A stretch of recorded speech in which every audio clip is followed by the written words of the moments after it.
Hi guys, இந்த வீடியோவில் pre and code டேக்னா என்னது பார்க்கலாம். கோட் டேக்னா ப்ரோக்ராமிங் கோட்னு சொல்லுவோம். ப்ரீ டேக்கை ப்ரீ ஃபார்மேட்டட் டெக்ஸ்ட்னு சொல்லுவோம். ஓகேவா? ஓகே, இப்போ முதல்ல கோட் டேக்னா என்னன்றதை நம்ம பார்க்கலாம். கோட் டேக் ஓப்பன் பண்ணிக்கிறேன். இதில் பைத்தான் கோட் நம்ம எழுதுவோம். பைத்தான் கோட் எக்ஸ்ன்ற வேரியபிளில் ஸ்ட்ரிங்குன்னு கொடுக்குறோம். ஓகேவா? வேல்யூ. ஓகே, ஒய்ன்ற வேரியபிளில் இன்டிஜர் 10ன்னு கொடுக்குறோம். ஓகேவா? ஓகே, இப்போ வந்து நம்ம அவுட்புட் HTML எப்படி இருக்குன்னு பார்க்கலாம். இது ஒரு லைனில் கொடுத்தேன், இது ஒரு லைனில் கொடுத்தேன். ஓகேவா? பட் எனக்கு சிங்கிள் லைனில் தான் அவுட்புட் வந்திருக்கு. ஓகேவா?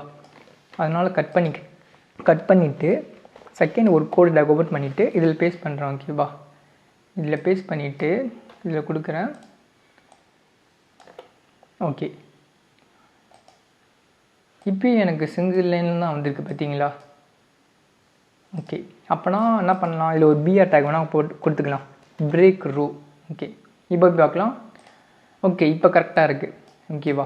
இதே மாதிரி இப்படி பண்ணால் எனக்கு எவ்வளோ பிரச்சனை பார்த்தீங்களா?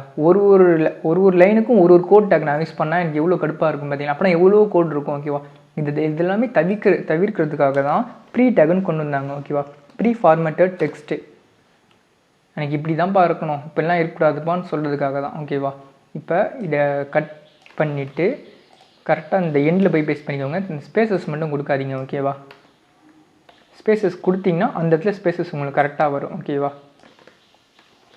ஓகே, பேஸ்ட் பண்ணிக்கிறேன். இந்த ப்ரீ டேக்குள்ளார கோட் டேக் யூஸ் பண்ணல, அதை மறந்துட்டேன்.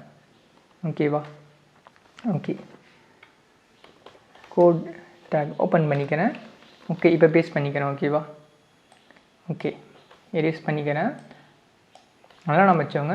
ஓகே, ஒரு தடவை ஸ்பேசஸ் வேணால் உங்களுக்கு கொடுத்து வேணால் காட்டுறேன். ஓகேவா? கரெக்டாக ஸ்பேசஸ், இந்த ஸ்பேசஸ் கொடுத்தீங்கன்னா இதே ஸ்பேசஸ் உங்களுக்கு அந்த இடத்துல அவுட்புட்டில் வரும். பாருங்கள், ஸ்பேசஸ் வந்து அவுட்புட்டில் வந்திருக்கு. அவங்களுக்கு இவ்வளோ தூரம் ஸ்பேசஸ்ஸு. அதனால தான் சொல்கிறேன் ஸ்பேஸ் விடாதீங்கன்னு சொல்லிவிட்டு. ஓகே, இப்போ உங்களுக்கு கரெக்டாக வரும் அவுட்புட்டு. பார்த்தீங்களா? இதுதான் ப்ரீ டேக்கோட அட்வான்டேஜ். ப்ரீக்கும் கோடுக்கும். ஓகேவா? வெறும் கோடு மட்டும் நம்ம யூஸ் பண்ண மாட்டோம், வெறும் ப்ரீயும் யூஸ் பண்ண மாட்டோம். ரெண்டுமே சேர்ந்து தான் நம்ம யூஸ் பண்ணுவோம். ஓகேவா? சரி, ஓகே காய்ஸ், இதோட இந்த வீடியோ முடிஞ்சிச்சு. Thank you guys.